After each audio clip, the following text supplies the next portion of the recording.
इसके बाद आज हम लोग बायोट-सेवर्ट्स लॉ के वेक्टर फॉर्म को डिस्कस अब करेंगे।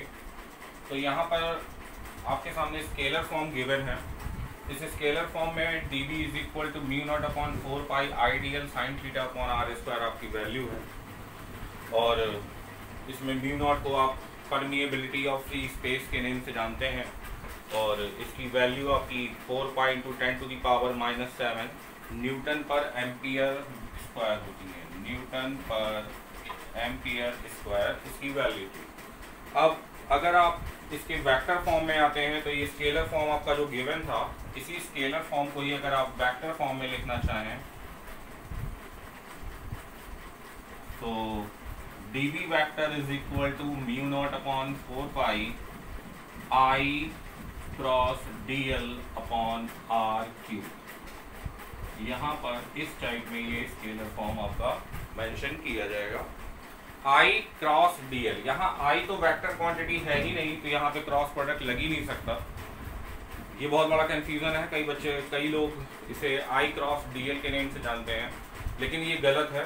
क्रॉस प्रोडक्ट बेसिकली यहाँ पर देख रहे हैं, यहाँ पे आर क्यूब मैंने लिखा है, वेक्टर फॉर्म में आर स्क्वायर था, तो जब आप स्केलर फॉर्म में आर स्क्वायर था, जब आप वेक्टर फॉर्म में लिखते हैं तो यहाँ क्रॉस प्रोडक्ट करते हैं वेक्टर आर से। It means the position vector of point P।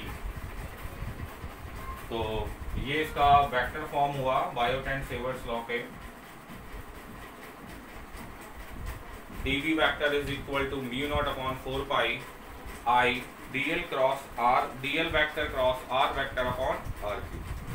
तो ये आपका बायोट-सेवर्ट्स लॉ का वेक्टर फॉर्म है। इसके बाद एक इम्पॉर्टेंट रिलेशन हम लोग के बीच इस्टेब्लिश होती है, जिसमें हम लोग mu naught and epsilon not के बिटवीन रिलेशन इस्टेब्लिश करते हैं। तो ध्यान से इसको ज़रा देखिएगा, ये बहुत इम्पॉर्टेंट रिलेशन है तो बहुत स्मॉल सी, लेकिन है बहुत इम्पॉर्टेंट। तो relation between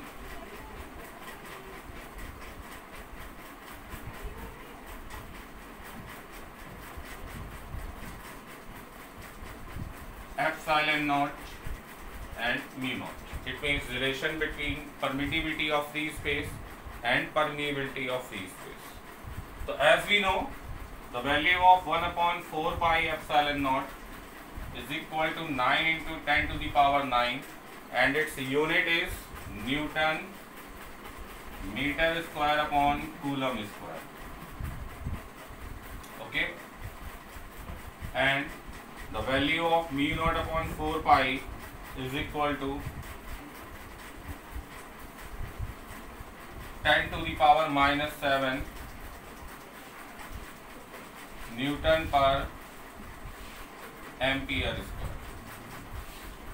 So when we divide both of these equation first divided by equation second, then we get 1 upon 4 pi epsilon naught upon mu naught upon 4 pi is equal to 9 into 10 to the power 9 upon 10 to the power -7 Newton meter square upon coulomb square, and divided by Newton upon ampere square. So from here mu naught 4 pi is cancelled out, so we get 1 upon mu naught epsilon naught is equal to 9 into 10 to the power 16 Newton and Newton cancelled out, so we get meter square ampere square upon coulomb square. इसको थोड़ा सा और हम लोग simplify करेंगे, तो 9 into 10 to the power 16 metre square ampere square and coulomb. Coulomb is the unit of charge. Charge means Q. Q is equal to I into T. It means ampere second. So ampere second. तो यहाँ पे coulomb square है, तो यहाँ पे भी आपका square हो जाएगा. तो एम्पियर स्क्वायर आपका कैंसिल्ड आउट हो गया. तो finally 1 upon mu naught epsilon naught 9 into 10 to the power 16 metre square upon second square, और सिंप्लीफाई करेंगे तो 3 into 10 to the power 8 metre per second whole square. और ये वैल्यू आप जानते हैं, ये आपकी वैल्यू स्पीड ऑफ लाइट होती है, जिसे आप फाइनली लिख सकते हैं 1/μ0 epsilon naught is equal to c square. तो this is the relation between μ0 and epsilon not.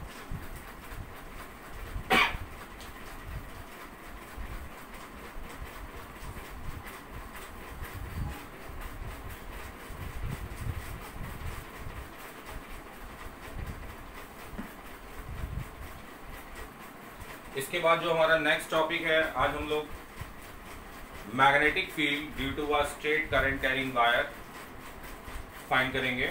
Magnetic field का एक्सप्रेशन फाइंड करेंगे। ध्यान से देखिएगा, इम्पॉर्टेंट है और बहुत हेल्पफुल है। तो magnetic effect due to a straight current carrying conducting wire.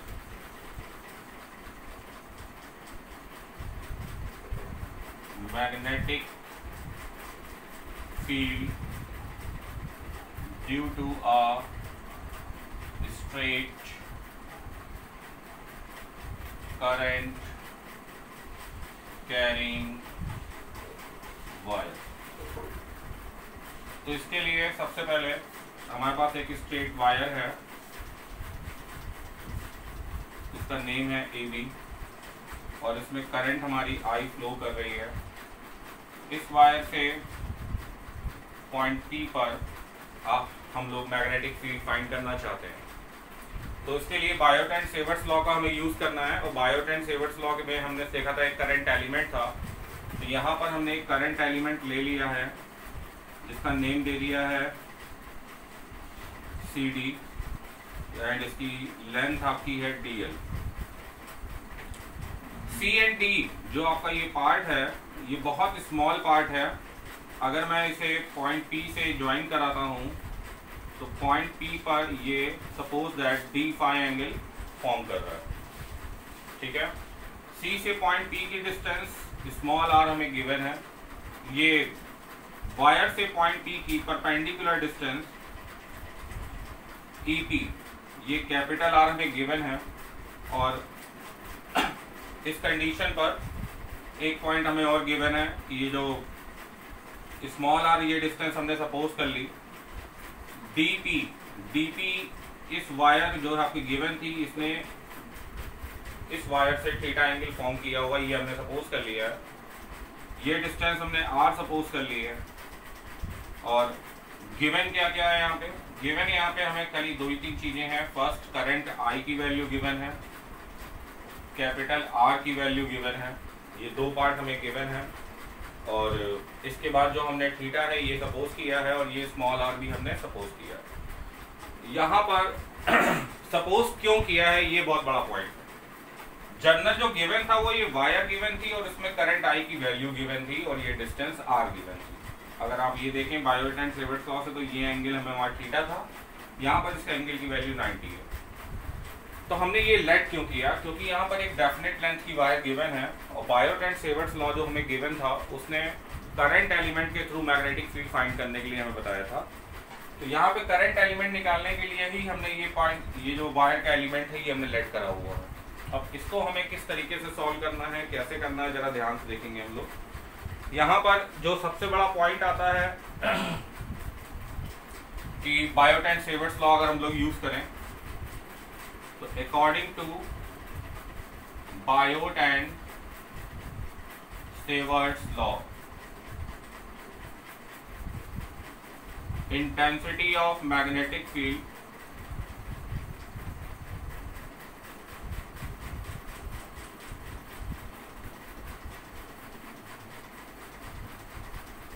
Due to current element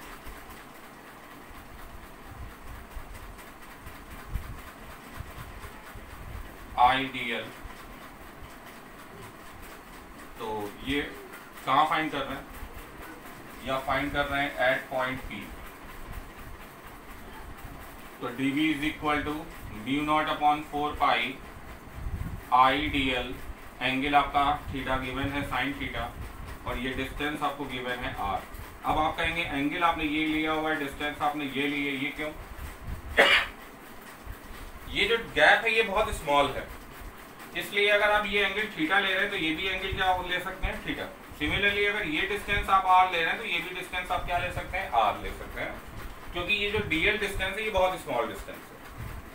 तो ये आपने डीबी फाइंड किया, इक्वेशन 1। अब बात आती है कि हमें जो गिवन था वो तो कैपिटल आर गिवन था, और हमने जो एक्सप्रेशन फाइंड किया वो स्मॉल आर में। तो ये स्मॉल आर जो है इसको हमें यहाँ से रिमूव करना होगा। तो इसके लिए हमने यहाँ पे एक काम किया, मैंने इस पॉइंट सी पॉइंट से यहाँ परपेंडिकुलर ड्रॉ किया और इसे नेम दे दिया एफ। तो ये जो परपेंडिकुलर है इस ट्रायंगल में आ जाते हैं triangle D F and C. In triangle D F C ये एंगल आपको थीटा गिवन था, ये 90 डिग्री है, तो ये हाइपोटेनियस हो गया। हाइपोटेनियस की वैल्यू डीएल है, एंगल थीटा है, और ये जो एफ सी है ये इन दोनों ट्रायंगल्स में कॉमन है। तो ये एफ सी लाइन जो है ये परपेंडिकुलर हो गया और ये हाइपोटेनियस। परपेंडिकुलर एंड हाइपोटेनियस किसमें आता है, साइन थीटा में। साइन थीटा जब थीटा की वैल्यू बहुत छोटी होती है तो sine theta is approximately equal to theta, और ये थीटा हमारी बहुत स्मॉल वैल्यू थी, हम पहले से कंसीडर करा हुआ है हम लोगों ने। तो sine theta is approximately equal to theta and value of sine theta is perpendicular, it means C F upon hypotenuse, it means D F. तो यहाँ से सी एफ की वैल्यू आपकी आ गई थीटा डी एल। देखिए क्लियर हुआ आपको ये।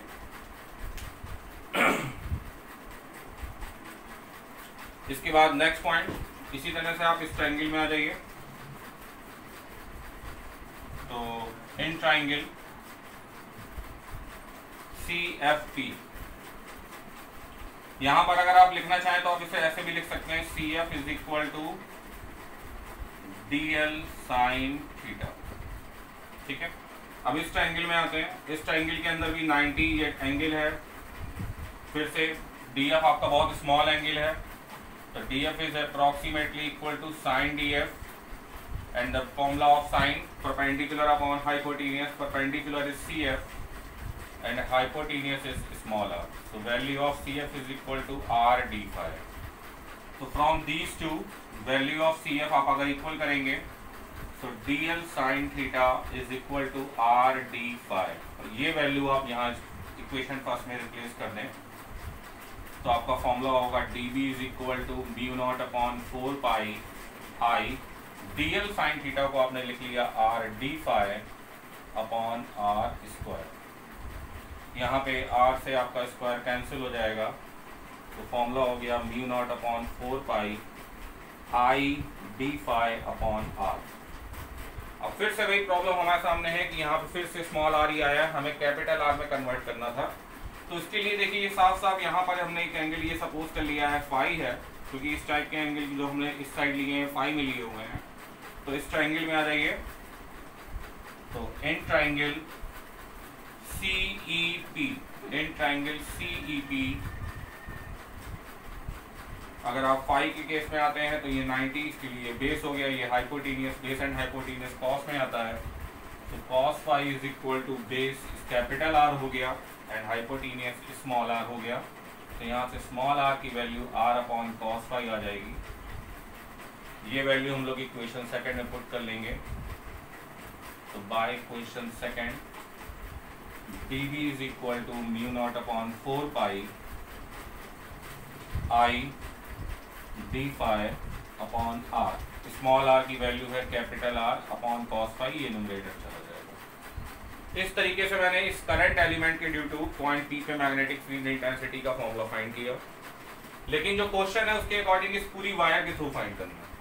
तो अगर मैं इस पार्ट को एक्सपेंड करता हूँ या फिर d phi, देखिए यहाँ पे एंगल d phi का आप एक्सपेंड कर सकते हैं। तो जब ये एंगल d phi एक्सपेंड होगा तो इस पे आपका इधर जाएगा और ये वाला लाइन इस पॉइंट पे आएगा। तो ये एंगल आपने सपोज कर लिया है phi 2 और ये एंगल आपने सपोज कर लिया है phi 1। दोनों की डायरेक्शन देखिए, phi 2 एंटी क्लॉकवाइज है, phi 2 क्लॉकवाइज है एंड phi 1 एंटी क्लॉकवाइज है। तो एक एंगल आपको पॉजिटिव में लेना होगा और एक एंगल आपको नेगेटिव में लेना होगा। तो यहाँ पर जो हम लोग एंगल पॉजिटिव में लेंगे और एक एंगल नेगेटिव में लेंगे, तो phi 1 ले लेते हैं नेगेटिव में, phi 2 ले लेते हैं पॉजिटिव में। तो टोटल मैग्नेटिक फील्ड क्या हो जाएगी, -φ1 टू +φ2 अगर आप dv को इंटीग्रेट कर देंगे तो ये फुल वायर के through total magnetic field find हो जाएगी। तो इसको आप इंटीग्रेट करते हैं तो देखिए μ0/4π आपका आउटसाइड आ गया, I आउटसाइड आ गया, कैपिटल R आउटसाइड आ गया, इंटीग्रेशन -φ1 +φ2 cos φ d∅। कॉस का इंटीग्रेशन साइन होता है तो b is equal to μ0/4π I/R sin φ -φ1 +φ2। पहले अपर लिमिट प्लेस करेंगे तो b is equal to μ0/4π I/R sin φ2 और ये sin -φ1 और दोनों को सब्ट्रैक्ट कर देंगे तो यहाँ से फॉर्मूला आपका आ जाएगा μ0/4π I/R sin φ2 और ये साइन माइनस थीटा की वैल्यू माइनस साइन थीटा होती है तो बाहर माइनस निकल के प्लस हो जाएगा sin φ1। तो स्ट्रेट करंट कैरिंग वायर के थ्रू किसी पॉइंट पे मैग्नेटिक फील्ड इंटेंसिटी का फॉर्मूला ये आपका प्रूव हो गया। इंपॉर्टेंट है, ध्यान से देखिएगा, समझ में आएगा और कई न्यूमेरिकल्स इससे होते हैं हमारे, इसलिए बहुत ध्यान से देखिएगा।